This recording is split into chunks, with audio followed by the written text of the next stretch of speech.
Hello Motor World fans, and welcome to this Paddock Talk, talking everything from day 2 in Portugal World Superbikes at Estoril, and a lot different compared to Friday. Friday was boiling hot. Finding shade was the main objective on Friday while watching on the side of the track. Saturday, woke up in the morning and it was rainy. It had rained the night before, still a little bit of drizzle in the air, but a lot more overcast, with 30 k's, staying about 30 k's away from the track, and it was still raining. When we got to the track, it wasn't raining, but it was still very overcast, very cold actually throughout most of the day. So that was perfect, ideal temperatures for fast lap times in qualifying, which Johnny Ray took full advantage of, putting on a pole position ahead of Toprak and Alvaro, and they were really the three standouts of heat number 1 as well. Unfortunately, Garrett Gerloff crashing out, and he was declared unfit for the whole weekend with a big laceration to his knee. So yeah, that's a big pity, because speaking to him on the Friday after a good first day in Portugal, he was really looking forward to some good results at a track that he loves, and unfortunately that crash putting him out. So that was a little bit disappointing. I was really looking forward to seeing Garrett right in the mix, certainly for those top 5 positions, maybe even challenging towards the back end of the top 3. So that's unfortunate, but the race kind of had 2 parts to it. It was all about Toprak and Johnny in the early parts. Watching from the side of the track, there was a lap where Toprak Razgarioglu, coming down the back straight into the hard braking for turn 6 left-hander, got it on the front nose ender wing, and it was like slow motion. You could kind of just see this ray of light come down from the sky, and then you could almost just hear this, like the Beatles playing in the background. It was just this beautiful slow motion of Toprak Razgarioglu at his finest on that front wheel, and it really was a slow motion into the corner, and he just effortlessly put it down and into the corner. It was just one of the most beautiful motorcycle racing sights I've ever seen in my life. It truly was spectacular. This would happen just about every lap. Johnny Ray just behind him as well. It's just amazing. I spoke about it on Friday, watching from the side of the track. We see it on TV, how spectacular Johnny and all these riders are, Toprak, but how out of control, in control they are. Just the things they do with these motorcycles, how hard they brake, get it out of shape and into those corners, but it's all under control. Even in the debrief afterwards, the journalist asked, so how in control are you when we're watching you out of control, Toprak? And he says, no, it's good, it's fine, it's all under control, no problem. And you're like, how is this even possible? But anyway, the race was all about them. I was perfectly poised in turn number 6. And not a lot of people saw it. The journalists in the debrief afterwards didn't even see it, but I did ask the question. There was contact between Toprak and Johnny Ray. So coming up into turn 6, it's almost like it's a weird corner, because you can like triple apex the corner almost. So Toprak in the beginning was kind of turning in early, running it out wide and squaring it off again. And Johnny was always keeping it quite tight. So there was a gap there, kind of like acid. Johnny went to take it. Next minute, a Toprak and a Yamaha was coming back across, and there was a little bit of contact. Johnny lost about 4 or 5 bike lengths from that. And then we saw how the race unfolded. Toprak, Johnny closed Toprak down. Toprak and Johnny started fighting, and that just allowed Alvaro Bautista to close in. Alvaro had a kind of slowish start to the race, was behind Locatelli, got ahead of Locatelli up into 3rd, and then just slowly crept away. For about 5-6 laps, he was making no real inroads at all. Halfway distance, as soon as Johnny and Toprak started fighting a bit more, both made mistakes under hard braking, and that just allowed Alvaro to come. And then Alvaro Bautista picking up the win right at the line, using that Ducati horsepower to pip Toprak Razgarioglu for the win. Toprak in 2nd, Johnny Ray in 3rd. At quite a distance back, he dropped off quite a bit. So speaking to the riders afterwards, it was first Toprak up. He was the first rider we got to speak to, and he said, yeah, really good race, felt good. The lap times were good.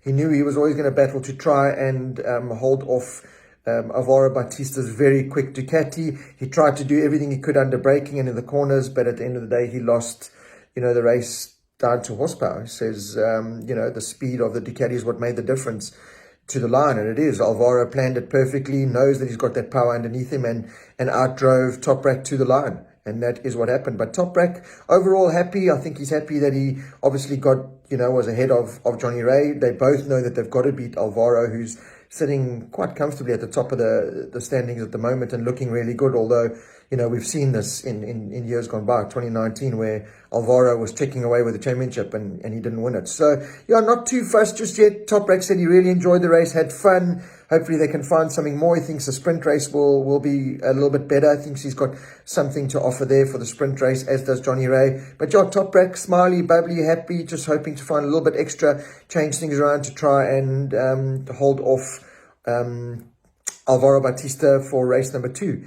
The question obviously came up, did you think you and Johnny were maybe fighting too much that allowed Alvaro to come? And he said yes, but at the end of the day, we're not on track just to kind of follow each other. We're there to fight. So, and Johnny said in his debrief as well, if I don't fight Toprak, he'll also just go. And Toprak said the same. If I don't fight Johnny, he will go. So we had to fight. So that was really good for them to hear. But Toprak was happy. Up next was Johnny. I asked Toprak, did you feel the contact from Johnny hitting you in turn 6? And he said, yeah, I didn't know it was Johnny. I just felt another bike or something hit me, but it wasn't too bad, and I carried on. And I said, okay, well, it was Johnny. So he said, oh, okay, I didn't realize that. So it didn't hurt him too much. It did hurt Johnny. And when I asked Johnny about it, he said, yeah, same kind of thing as in Aston, went in deep. Johnny saw a gap to try and pull it tighter, pulled it tighter, and Toprak pulled it back down on him, a lot quicker than he thought. So a little bit of contact. They both didn't make anything out of it. Just said there was a bit of contact. Johnny lost the time. I said, did you lose a lot of tyre wear having to catch the time up? He said, yeah, that was true. He had to use more tyre than he wanted to close that gap back down. So it did hamper him a bit. But he said, he just lost a lot of feeling under hard braking and just lost the grip. The rear just started spinning up. And just after half race distance, I could hear that Kawasaki just on the traction control a little bit more coming out of the corners, the rear wheel just spinning a bit more. And you could see under hard braking, Johnny just wasn't able to turn it as much as he had in the earlier laps. And he just says, he adjusts the brake lever to make it hollow. It's like more, get the feeling back in the brake, but then it gets too far and it's too rock solid and doesn't trust the feeling. So yeah, trying to find a solution to that just to keep keep the brakes cool. Don't let them overheat. Don't let them fade. So one or two things to try. But overall, he said he didn't really have anything more to offer. Of course, the fighting with Toprak did help Alvaro close down, but that's just what it is. So he's hoping to find something more for the sprint race. He thinks he's got some extra pace, and then for race 2, depending on what conditions there are, it could be raining either for the sprint race, the Super Pole race, or in race 2. So that could change things up. Toprak said he's comfortable either way. He's quite happy if it rains, and Johnny kind of said the same. So yeah, let's see what the weather conditions do. Alvaro Bautista was up next, and he just said didn't get the start that he wanted, saw that he had lost the gap to Johnny, and Toprak didn't think he was going to be able to make it up. But then as soon as he saw one or two mistakes coming from Toprak and Johnny, and that they were fighting and he was closing the gap, he thought, right, he kept himself calm, didn't want to push to overcook the tires, kept the same rhythm, kept the same pace, because he knew he had really good pace and a rhythm, and eventually found himself right up with Toprak. He said, there's no ways he was going to make the moves on Toprak under braking or in the corners. So he literally planned it for the last lap. Coming out of the last corner, he had extra drive leading to the line. So he just used that extra power and the extra drive that he had from the rear grip, extra rear grip that he had as well. And we all saw what happened. He just drove Toprak to the line, 0.127 or 6 of a second that he won the race by. So yeah, Alvaro, the question was asked, do you know that with the extra horsepower that you've got, you don't have to take these risks in the corners? And he said, yeah, that's exactly what it is. Using the advantage of the Ducati and kind of his small stature in a way that he doesn't have to try and make passes to pass Toprak in the corners, which is, in his words, says just about impossible. So he literally waited for the extra drive coming out of the last corner. He knew Toprak was going to kind of swerve, and he just straight lined it, and that handed him the victory. So really good racing in World Superbikes race number 1. I think it's going to be a very entertaining sprint race and race number 2, depending on what the weather does. But even if it's dry, I think it's going to be another fantastic race.